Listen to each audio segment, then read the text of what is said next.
Okay, I think we're ready now. Welcome back to the Vision stage. How you all doing? Good, good, good. I'm Henry. I'm from Agritecture. I have the honor of moderating this panel with these distinguished guests. I'm from Agritecture. If you do want to learn about us, our booth is just there in the corner of your eye. You can check it out. But today we're going to talk about this very ambitious topic and epic title here, the necessity for industrialization in fresh food production. The birth of a fresh food ecosystem. Pretty bold title there. We've got some awesome speakers that are actually collaborating and working on data sharing and innovation around technology. And they're going to tell us about how they're doing that. But the context of this is that within a growing population, there's a sense of urgency to have more access to fresh food, more availability. And climate change is obviously making that more difficult, especially to drive it in a sustainable ways. We need to respond and grow a lot more food. But don't panic. Technology and the know-how are available, and collaboration in specific areas can build trust between food producers, technology partners, and solution partners. And that's who we have on the stage here today. So it's about bringing these best of the best worlds together and having an overall increased output. So let's get into it with some introductions from each of our speakers. We're going to begin with Rick from Siemens. You're going to be our first speaker, and you have one slide, I think, to tell us who you are. Yes. Let's go, Rick. All right, thanks, Henry. My name is Rick. I'm working within Siemens. I'm leading a competence center for controlled environment agriculture in the Netherlands. And today we're quite happy because this is our first edition on the Green Tech for Siemens. And we see some nice colleagues here already in the Siemens fan club over here. So what is Siemens doing? Siemens is probably you know all Siemens, but Siemens, what is Siemens doing here? So Siemens develops, makes automation and digitalization solution for many industries, but also for the agriculture industry. And the vision of Siemens is actually that we provide the data, we get the data, and we make a bridge from the real to the digital world. We see all the data is really important, and you want to optimize your process. So Siemens create actually digital twins. But what we see is actually getting the data is quite difficult, and there is some really importantness on the collaboration. There is a need for open platforms and collaboration, and we call this within Siemens Accelerator. Siemens created a platform where all companies in the ecosystem can collaborate. What is a digital twin? A digital twin is actually a copy, a result of the data what you get out of your system. So a digital twin is not something what you can buy in a store. It's actually something what you create. So if you have the right data out of your system, you can actually create a copy of what's going on in your system. And we call this a real twin, a digital twin, and you can even visualize it. And that's called what we a digital twin. And you can even create a digital twin of your building, of your process, but even of your crop. So there are several twins which you can create. And you also mentioned open platform. What's an open platform? So within Siemens, we have a vision that open platforms are really important because you want to have a solid infrastructure. So what we see actually is that there is a lot of subsystems, often in vertical farms, but also in other industries. And you get a lot of data. You can get the data out of it. But what is an open platform is actually that you combine all the companies, all the different vendors on one solid infrastructure. The same as your iPhone. You have an app store, and basically what you want to have an app, really easy to get the data. You want easiness. Now we are creating that app for the industry. An app for our industry? No, a marketplace where you can create apps hosting on the marketplace. Yeah. Well, that sounds interesting. Yeah. But I have to get over to Sander. It's his turn. Sander from Ritter, could you please introduce yourself and tell us what you're about? Yes, Henry. My name is Sander Baraké. I'm the CTO of Ritter. So Ritter is a company that provides smart and intelligent greenhouse technologies. So we actually use technologies, for example, like Siemens brings to the market, and apply them in the greenhouse industry. So we use our experience and knowledge. This year we exist 70 years. So we apply our knowledge of the greenhouse industry and processes to apply technology for the benefit of the grower. And the benefit of the grower for us is improving their yield, cutting costs, and making efficient use of resources. Well, congratulations on 70 years. That's quite the milestone. And as CTO, what's the technology that Ritter's implemented that you're the most proud of? Well, I think it's continuously evolving, the technology. I mean, we hear a lot of automation. We've been in the automation industry for a long time already, and it's growing towards this incredible ecosystem of autonomous growing. And I think we are a big part of that. We've always been a big part of that. And what I'm proud of is that we also apply our vision of the openness. So we've created a API for a climate computer that's being used by every of the autonomous growing service providers like Source, Blue Radix, Optimal, currently already in the industry. And we're working together with them, applying the best for the grower. Okay, thank you. Well, last but not least, let's hear from Tisha Livingston from Infinite Acres. I think we got Tisha's slide, right? Well, you can tell us who you are first while they get that ready. Yeah, absolutely. So I'm Tisha Livingston. I am the co-founder of 80 Acres Farms, and I am the CEO of Infinite Acres. Infinite Acres is the technology arm, and 80 Acres is the grower and the marketer of produce. So 80 Acres, we're a leader in vertical farming. We believe in collaboration, so we have Dutch technology as well as U.S. technology combined together. And we are selling product across the U.S. Excellent, excellent. And so, two separate companies, one that does the operations, one that does the tech. Yeah. And you want to emphasize that you work with many partners. Absolutely. That's like something you've been doing from the beginning, Absolutely, right? Yeah, from the beginning. Because when Mike and I started the company, it was a wide open space and there was no technology out there. And so you had to develop it yourself. And we had limited resources. Mike and I started the company, founded it, and funded it ourselves. And so we knew that there were some things that just didn't exist out there in the industry. Those are the things that we knew we'd have to invest and invent. There's other things like the Siemens technology or Signify or Priva or Ritter, where they're experts, they're deep experts, and they have a lot of knowledge. And so why not use their capability and competency in building our vertical farming system? How do you choose? How do you, as a company, decide whether you're going to build something on your own or work with a partner? Yeah, a lot of it depends on the technology and how it fits in with the rest of our technology. So with Siemens, we need to have an open platform. We need to be able to collect data. We need to be able to have a single pane of glass. So we'll talk a lot about technology and single pane of glass where you can control the whole system. Well, Siemens is a company that actually can do that. Signify Lighting, when we first started, Signify has so much knowledge about the lighting industry and plants and how they grow. So working with them, and it really is, if you have an open collaboration and egoless, it has to be egoless, right? It can't be where one person's smarter than the other, but really we're looking out for the benefit, and everyone is trying to uplift the industry for the. That's really what we're looking for. So it's really about egoless collaboration. Yeah, we're going to talk a little bit more about the collaboration that's happening between the three parties here, which is very interesting.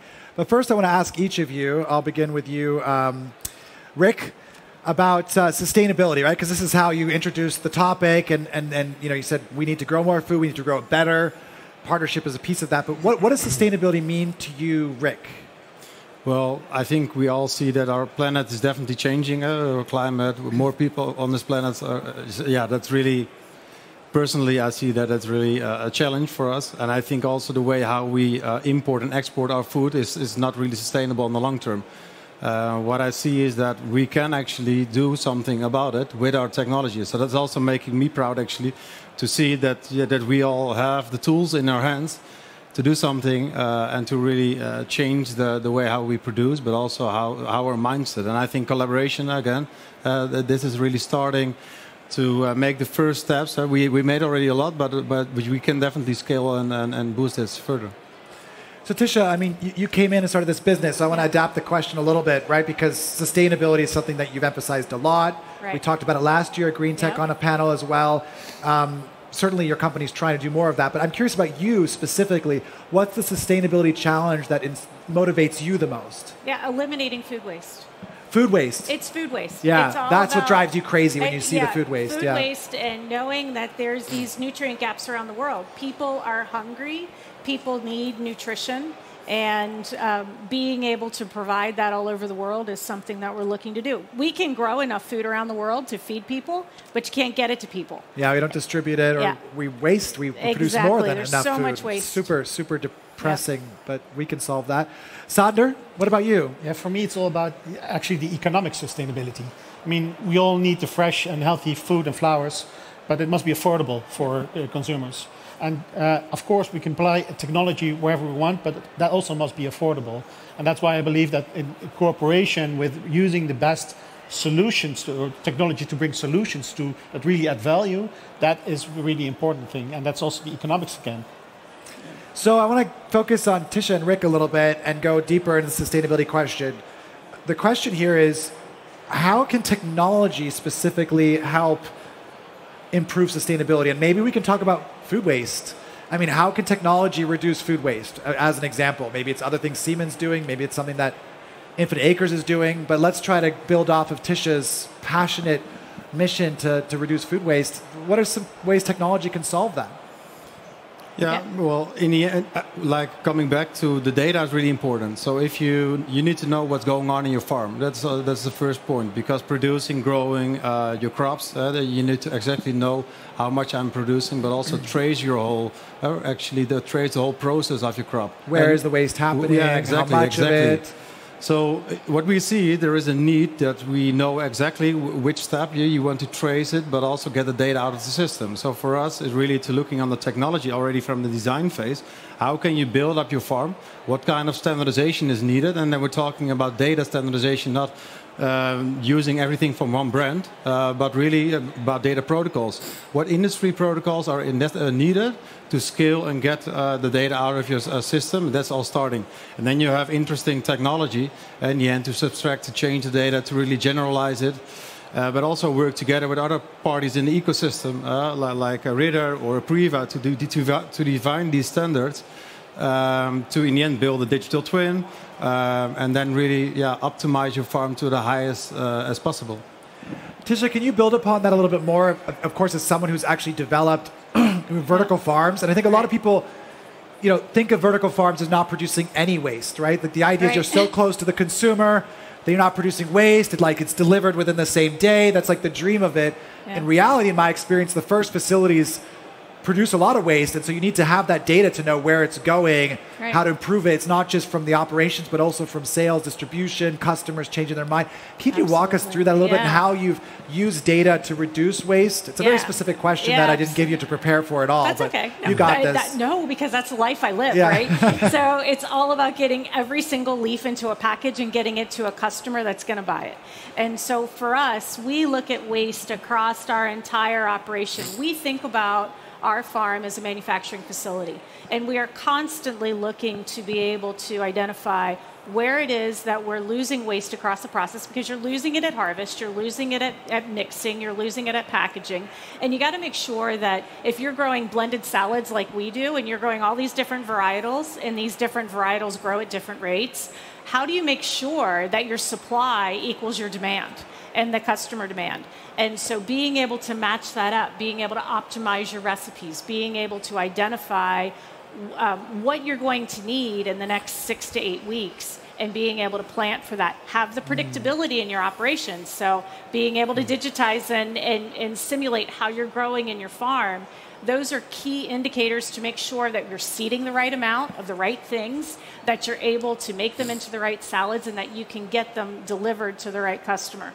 Yeah, I'm going to go to you in a moment, Sander, but I want to build off of that. So is this an example of how you could use a digital twin? Can I rebuild my next 80 acres facility and the sort of run scenarios for waste and think about how far can we go with a digital twin?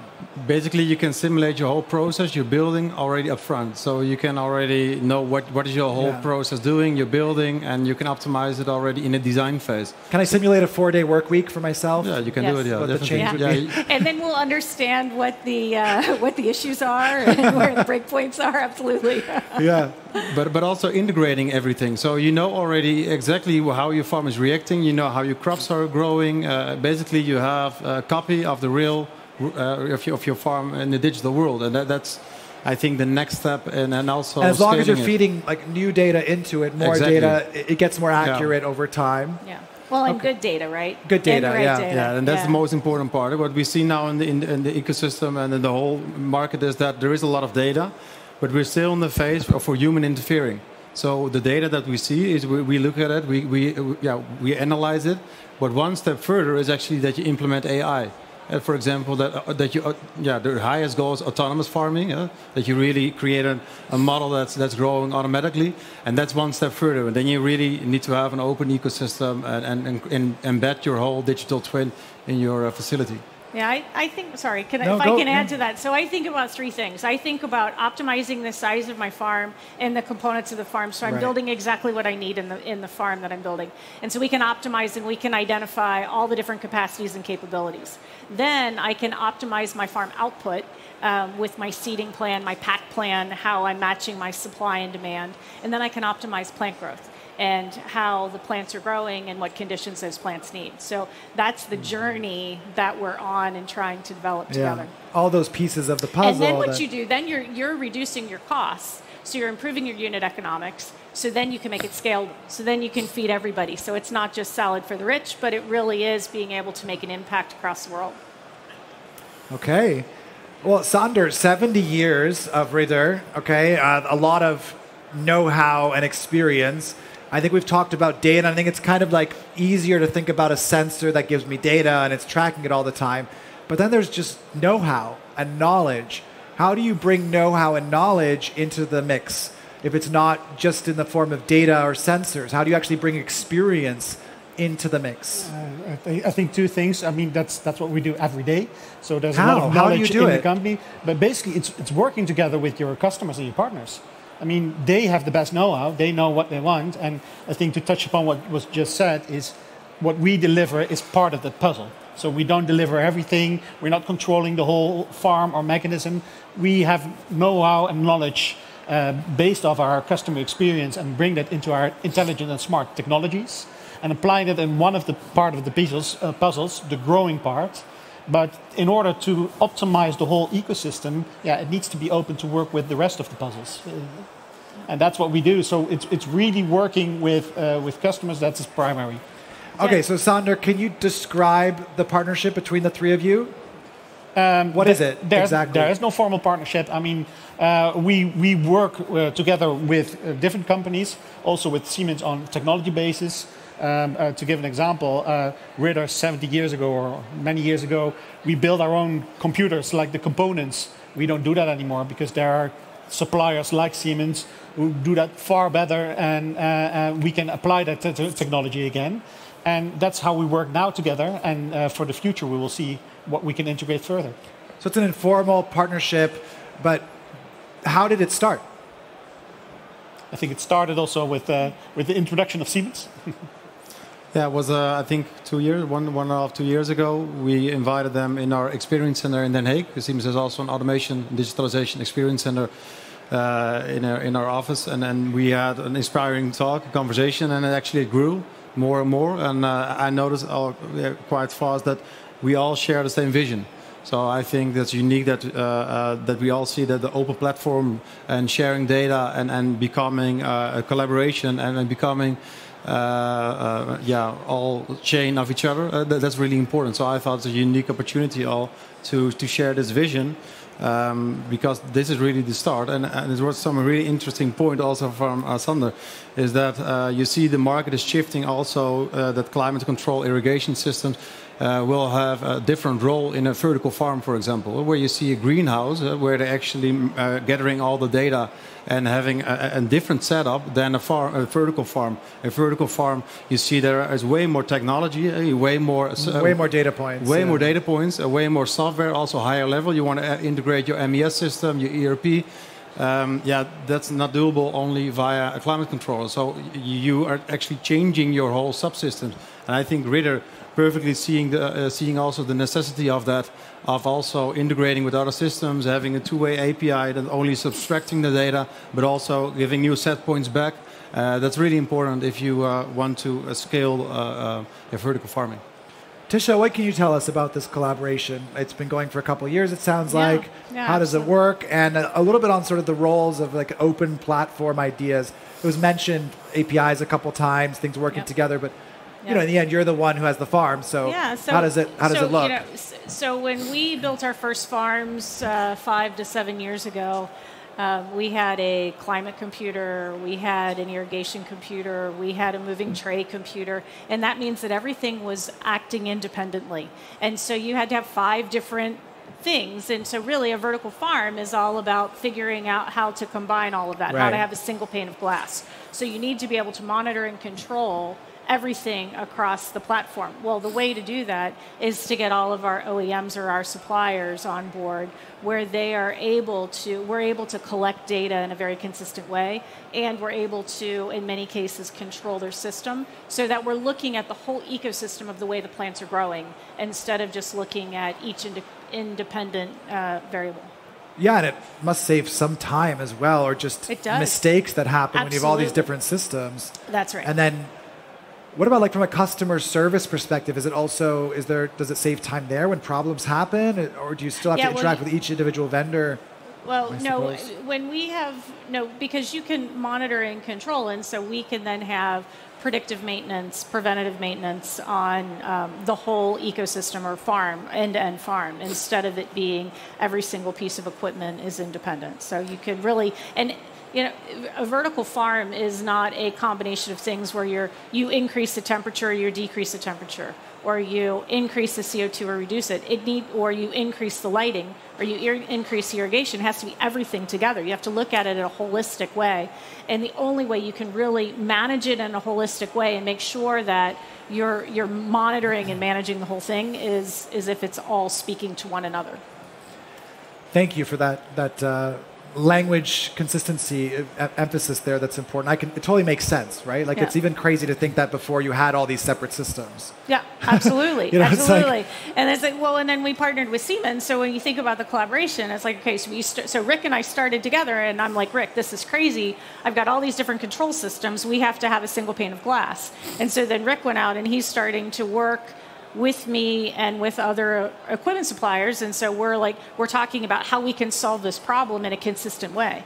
So that then, because if you have a common platform, all the data is talking the same way, it's going to be a lot easier to scale. And every single farm that I'm building is going to be cookie cutter, where I can manage and maintain, and we understand what the issues are. We understand the install base, and so it really helps you scale instead of having independent farms that are all different and unique. Yeah, it makes a lot of sense. And I think you also see that a lot in the sector.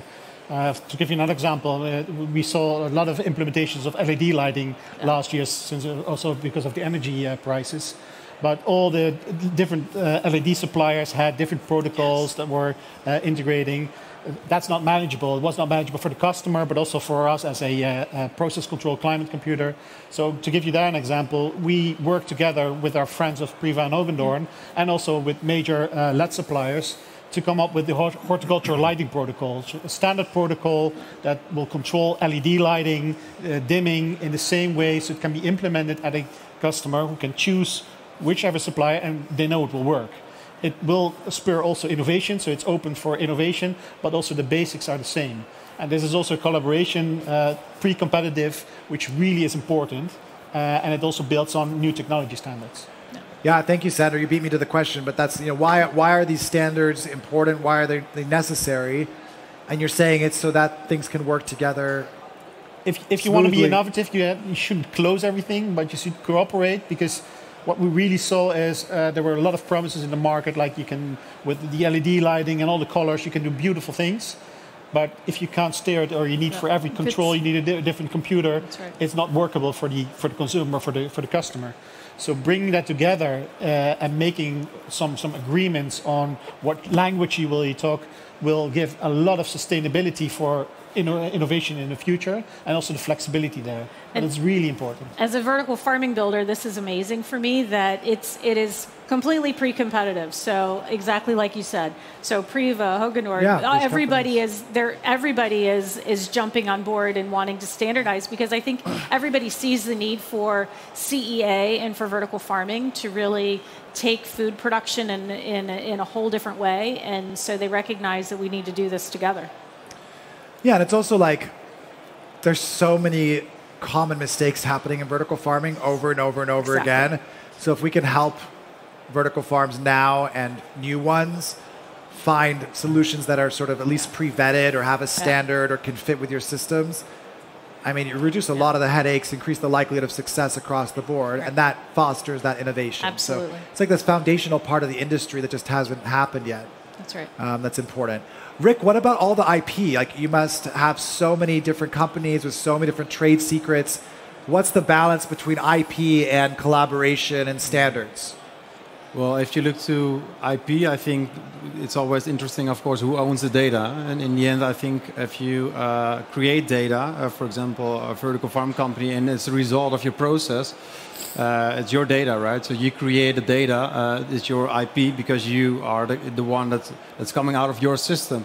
But I also can understand that a climate control company, they have researched a lot and their value lays within their data. So I think in an open ecosystem, you have different business models, and the ones that delivered or analyze the data and are selling this data. And that's the possibility. You can do that with an open platform. You can do that with a marketplace. So it is maybe affecting current business models. That's always, if you look to new ways of doing business. But it's also giving a lot of new opportunities for companies that are in the past not possible.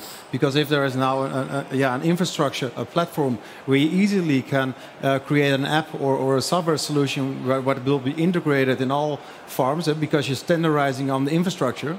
It's easy to use for all these end customers to get all these software solutions. You see also, for example, now startups. They struggle maybe a lot to really scale because you cannot reinvent the wheel by yourself. But if there is a solid infrastructure in the market, you can easily build up and scale from there. Thank you for that as well. Tisha, I want to go back to you. You talked about various benefits, right? I can now plan my facilities. I've got sort of consistency between all the data. But do you have any more examples of how this collaboration has specifically driven operational efficiency, sustainability, or profitability for 80 acres? Sure. From a sustainability standpoint, being able to monitor and control everything you do and eliminate your waste points is critical. And so for me, sustainability in many ways, simplistically, is a giant continuous important project. Right. Because I say that all the time. It's not A to B. It's like a cycle of constant innovation. Without the data, because what do you improve what you measure. And so being able to measure it and being able to know where you are as a baseline and then know that you're going to continue making improvements and strides against it is key. And you have to have data for that. And so a lot of the work that we're doing is figuring out how we can collect the right level of data, that we can report against that data, and then we can take action against it so that we can continue. For us in a vertical farming world, it's all about unit economics. It's all about doing more with less and being able to drive those improvements over time. Yeah, absolutely agree. Sustainability is a process, not a destination. That's right. So that's absolutely right. You're never done. There's never a there. It's a constant improvement. And without the data, you have nothing to act on. How do you know where you are?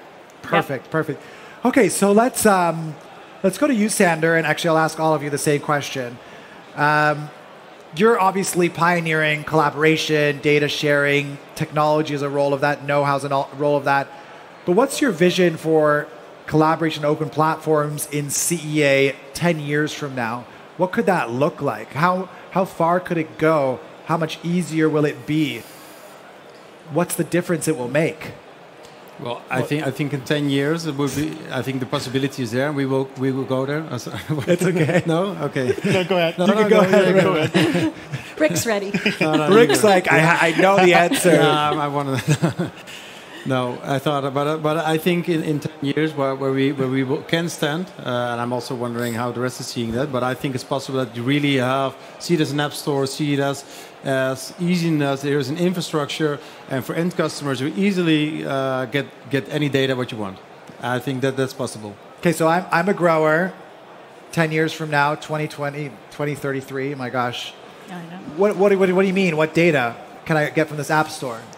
So, for example, you have your lights, LED lights. You want to have your software. You want to have it within your platform. So now you have a separate dashboard to measure your LED lights or your climate control. And basically, what you have is one single pane of glass, one dashboard with all information. And maybe you want to have the information or a system from this company or that company. So in the end, the hardware is going to be generalized. In the end, hardware is just something what provides you the data, but the difference will be made in the software. And I think there we more and more see the value on the data and the software. And that's, I think, where the future is in 10 years. Okay. Sander? Yeah, for me, I think the important thing is, and we will see that within 10 years, there's so much technology already out there and so much technology being developed every day that's really integrating those technologies together. That's the most important part. And it's not the technology in itself, but applying it with the knowledge and the know-how, what it will do within your greenhouse and being able to control that. And of course, the control will be autonomous in 10 years more and more, so you can rely on it. But I think the biggest important part is to integrate it and to make it work together. Because if we don't make sure of that, then we have a lot of technology and a lot of people who will pay for a lot of technology, but it will not make the difference. So combining it and making the benefit and the value for the grower is the most important thing. Okay. Tisha? I see prescriptive health. I see being able to provide health and nutrition anywhere in the world. Where there is a nutrient gap, you're going to be able to, through plant simulation, through understanding the genetics of the plant and what the stressors are, be able to change the way the world eats and be able to bring health and wellness. I think that because of the technology that we are developing as an industry, we will be able to look at plants and how they grow, understand the stressors, and speed up R&D so that we can improve genetics and be able to provide exactly what people need around the world. Not just lettuce for the rich, not just lettuce, but real food that really can make an impact in people's lives in health and nutrition. Yeah, I love that vision because vertical farming can produce a superior product. And so if we can get to the point where you can increase that value in the market and you can optimize and actually make that production profitable consistently, then that is exciting future. But I also love these answers. With all due respect, it's a big difference between Europeans and Americans and how they talk about the future, right? Like Tisha's was very like big, bold, transform. You guys were very steady, like step by step. It's because I'm a startup. I don't know. I don't know what my boundaries are. No, it's yet. like I think it's also like part of the difference between what we see with Dutch companies and U.S. companies in this sector, right? Like there's so much experience here, but there's so much investment and innovation in the U.S. How do we balance that? How does that work together? So these partnerships, I think, are exciting because there's also cultural spillover. I'm sure Tisha pushes you all in ways that and you probably push her in different ways too. So I think that's really interesting. Well, let's open it up. Well, I guess my future, maybe I'll have a digital twin of myself, and I can imagine what my life will be like with 80 acres greens every day and like how much healthier I'll be. Maybe that's what, okay. Anyway, let's get some questions from the audience. Please. Yes? I guess it's permanently on. Thank you for a nice. Yes. Thank you for a nice presentation. So, for example, as a grower, how I can get your technology in my farm? How I can He wants to be in the partnership, you guys. Yes. How does it work? I guess which one do you want? You got Ritter. They all, yes. you know. Ritter and Siemens provide it separately. Which way I should start? What is the best point to start? And I can give you my business card. You're always welcome to come to our booth and we tell you about the technology, so that's no problem. And we can tell you about how, what are you most interested in? Which one? So for robotics and all the vertical farms, how we can use the AI in the vertical Okay. farms? Okay. I think with Siemens, we focus, of course, on robotics, AI, and Siemens is not an agriculture company. So what we normally do is we work with partners. We provide technology to make, for example, robot solutions, but also we have AI to support. But in the end, it's always contributing to a partner. So what we're doing always is we partner with a lot of companies. There's always our vision also in other markets, but also for the agriculture market. So if there are needs, we can find in the first conversations, okay, which partners are, for example, in your area, what are your wishes? We do this also for other customers, end customers, and that's always how Siemens works, always in a triangle with end customer, solution provider, and technology provider is Siemens. Any other questions? Yes, in the back there. I'll walk to you.